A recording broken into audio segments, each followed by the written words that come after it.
और आगाज करेंगे बिहार की बड़ी और अहम खबरों के साथ। सबसे पहले खबर नीतीश कुमार की। बता दें कि मुख्यमंत्री नीतीश कुमार की समृद्ध यात्रा का आज दूसरा दिन है और सीएम नीतीश कुमार अपनी यात्रा के दौरान मोतिहारी पहुंचे हैं। इस दौरान सीएम नीतीश ने कई विकास योजनाओं का उद्घाटन और शिलान्यास किया। इस दौरान उनके साथ उप मुख्यमंत्री विजय सिन्हा, सम्राट चौधरी और मंत्री विजय कुमार चौधरी भी मौजूद रहे। इसके बाद सीएम नीतीश ने अलग अलग स्टॉल का निरीक्षण किया। जीविका दीदियों के स्टॉल को देख सीएम नीतीश विशेष तौर पर काफी खुश हुए और सीएम ने मोतिहारी को करोड़ों के तोहफे दिए हैं। नीतीश कुमार ने अपनी समृद्ध यात्रा के क्रम में महिला औद्योगिक प्रशिक्षण संस्थान यानी कि वुमेन आईटीआई और सेंटर ऑफ एक्सीलेंस का निरीक्षण किया। इस दौरान उन्होंने संस्थान में उपलब्ध शैक्षणिक सुविधाओं और आधुनिक प्रशिक्षण व्यवस्था और चल रही विकास परियोजनाओं की विस्तृत समीक्षा की। जो शुरू में 23 में जो किया गया था 3,67,000, तो अभी तो 73,000 बंद है, अभी नहीं है, हो रहा है। अब तो जब होगा हम लोग कोशिश कर ही रहे हैं। तो कुल मिलाकर के जो पहले करा दिया हम लोगों ने 23 में 2,58,000, अब बाद में इसका आपको कह दिए 2,66,000 तो अब कुल मिलाकर के सरकारी शिक्षकों की संख्या हो गई है 5,24,000। अब जो बचे हुए हैं जो हम बता दिए हैं उसके लिए हम लोग फिर इलाज के लिए करने की कोशिश कर रहे हैं ताकि उसमें जितने भी होंगे सही तो उसमें आ जाएंगे इसमें।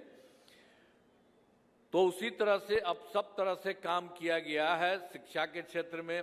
अब स्वास्थ्य सेवाओं में भी बहुत ज़्यादा सुधार किया गया है। पहले पुराना जो था, पहले वाले जो लोग थे हम लोगों के आने के पहले, तो उन लोगों की क्या स्थिति थी स्वास्थ्य सेवाओं में इलाज के लिए, तो प्रति माह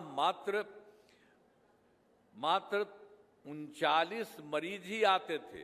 अब एक दिन लोग इलाज के लिए जाता था तो 1 या 2 जाता था। ये बहुत खराब। जैसे ही हम लोग आए हम लोगों ने कहा कि भाई ये तो बड़ा खराब बात है, लोगों को इलाज के लिए जरूरी रहता है, काहे नहीं होता है, एकदम नहीं होता है।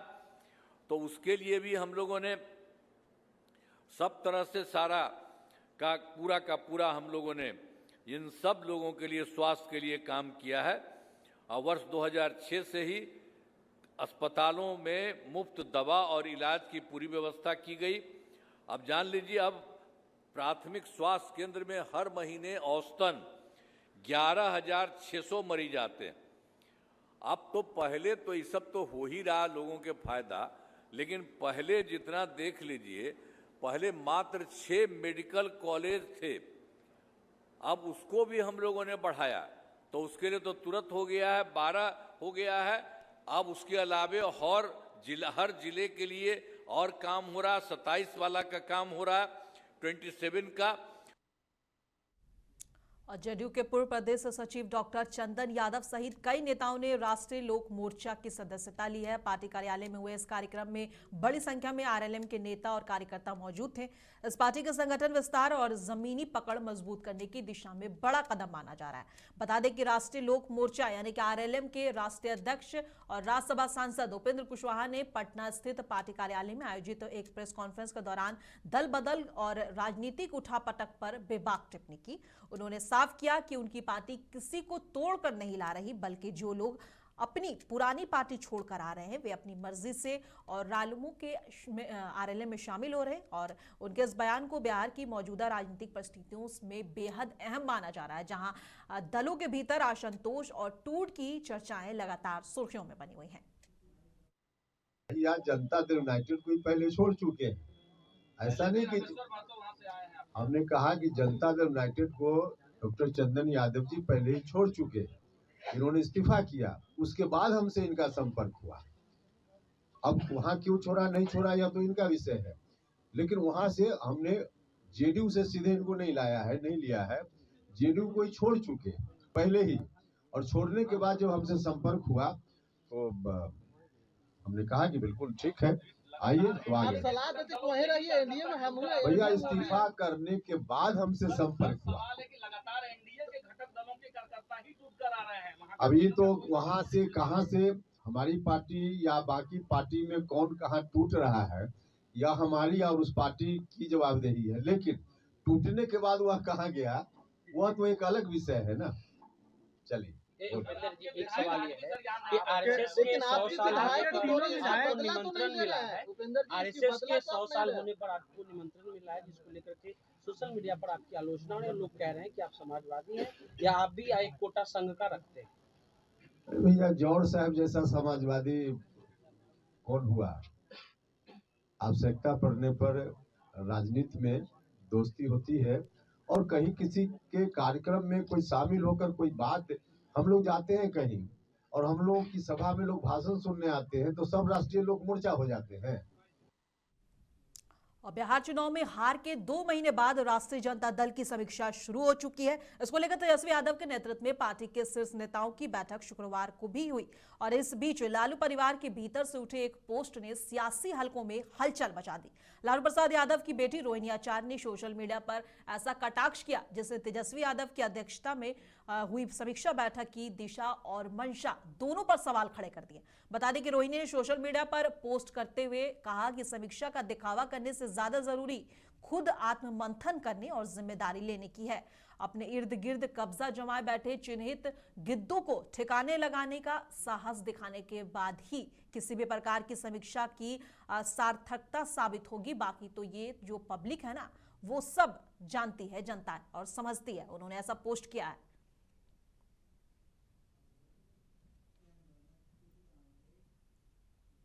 अब भोजपुर में पुलिस अधीक्षक की पहल पर कोइलवर थाना परिसर में जनता दरबार सभ्रमण कार्यक्रम सफलतापूर्वक आयोजित किया गया। इस कार्यक्रम का उद्देश्य आम लोगों की समस्याओं को सीधे सुनना और उनका त्वरित समाधान यानी कि तुरंत समाधान करना है। जनता दरबार में स्थानीय लोगों ने अपनी शिकायतें और सुझाव पुलिस अधिकारियों के सामने रखी।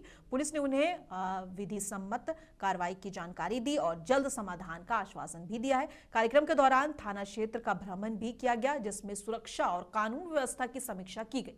पुलिस ने आम लोगों से सहयोग की अपील की है और भरोसा दिलाया कि भविष्य में ऐसे कार्यक्रम नियमित रूप से आयोजित किए जाएंगे।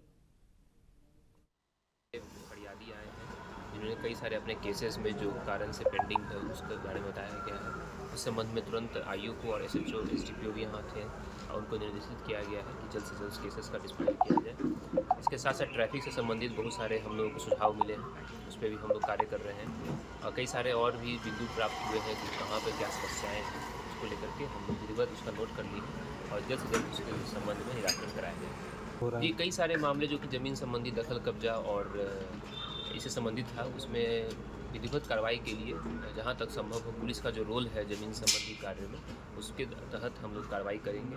और कई सारों को जो शनिवार बैठक सीओ ऑफिस में होता है उसमें उपस्थित होने के लिए बुलाया। और पटना स्थित बीजेपी प्रदेश कार्यालय में प्रेस कॉन्फ्रेंस के दौरान पटना साहिब सांसद रविशंकर प्रसाद ने पश्चिम बंगाल की ममता बनर्जी सरकार पर कड़ा हमला किया है। उन्होंने कहा कि बंगाल में ईडी और अन्य जांच एजेंसियों को अपना काम करने से रोका जा रहा है, अधिकारियों पर हमले हो रहे हैं और कानून व्यवस्था चरमरा गई है। सांसद ने आरोप लगाया है कि राज्य सरकार राजनीतिक संरक्षण देकर जांच में बाधा डाल रही है। उन्होंने इसे संविधान और लोकतंत्र के खिलाफ बताया है और भरोसा दिलाया है कि केंद्र सरकार कानून के दायरे में रहकर जांच जारी रखेगी और दोषियों को बख्शा नहीं जाएगा।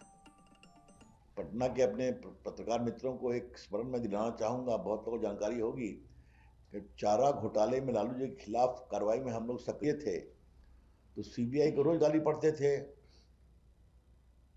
कुछ सारे लोग, बाकी होता था, लेकिन कभी पटना के सीबीआई के दफ्तर में आरजेडी के लोगों ने हमला नहीं बोला। ये स्वीकारना पड़ेगा।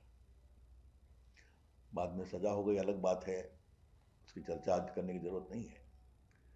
लेकिन ये पहली बार हुआ है कि एक सिटिंग चीफ मिनिस्टर एक भ्रष्टाचार के मामले में, मनी लॉन्ड्रिंग के मामले में, कोयला स्मगलिंग को लेकर ईडी जांच कर रही है और वहां जाकर जाए, जबरदस्ती रोके, फाइल छीन ले और बाकी डॉक्यूमेंट्स लेकर के आए।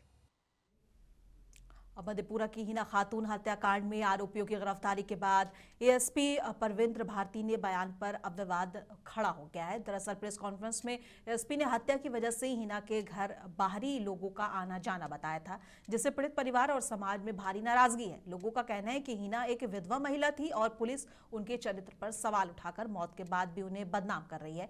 इससे उनके मासूम बच्चों का भविष्य खतरे में पड़ गया है। स्थानीय लोगों ने पुलिस के बयान की कड़ी निंदा की है और कोसी प्रमंडल के के डीआईजी के पूरे मामले में निष्पक्ष जांच की मांग की। वहीं बिहार राज्य अल्पसंख्यक आयोग ने भी पुलिस की भूमिका पर सवाल उठाते हुए उच्च स्तरीय जांच की मांग की है। फिलहाल पुलिस की बयान से इलाके में आक्रोश का माहौल है और लोगों ने चेतावनी दी है कि अगर इंसाफ नहीं मिला तो वे सड़क पर उतरकर आंदोलन करेंगे। हत्या का कारण अभी आपसी जो वहाँ पर जो है लोकल इश्यूज कुछ था और महिला की वीटो थी, बहुत लोग उसके आना जाना करते थे, उसी में लोग आपसी राइवलरी में महिला के साथ घटना किया। उसके यहाँ बाहरी लोगों का आना जाना था, इस पे क्या कहना? ये बुनियाद है, ऐसा कुछ नहीं है। हम लोग गांव समाज का रहने वाले सब लोग देखते, कब हम लोग तो कभी नहीं देखे। पुलिस वाला कहाँ से देख लिया, आप तो वही बतावे। ठीक ना, आप देखे? नहीं, कभी नहीं देखे। नहीं देखे कभी नहीं देखे। इतने लोग जो यहाँ पे खड़े हैं, कोई देखे हैं क्या? सब गलत है। हाँ, क्या बोला? गलत बोल रहा है।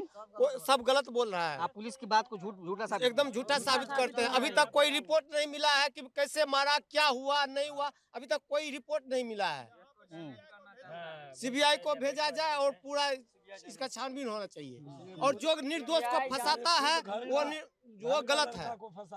निर्दोष जो किया कोई और फंसाता है किसी और को, क्या कारण है? पैसे के लालच में वो कुछ भी कर सकता है।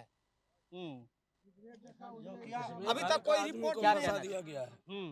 आप पुलिस के बयान को किस एंगल से लेते हैं? पुलिस का बयान बेबुनियाद है, वो गलत बोल रहा है। आप लोगों ने कभी नहीं देखा? अगर उस औरत के आश्रम को जो है आवाज उठा रहा तो गलत है, और उसमें घर का लड़का को नहीं होने देंगे, नहीं होता है। घर का लड़का को खुद फंसा दिया गया है।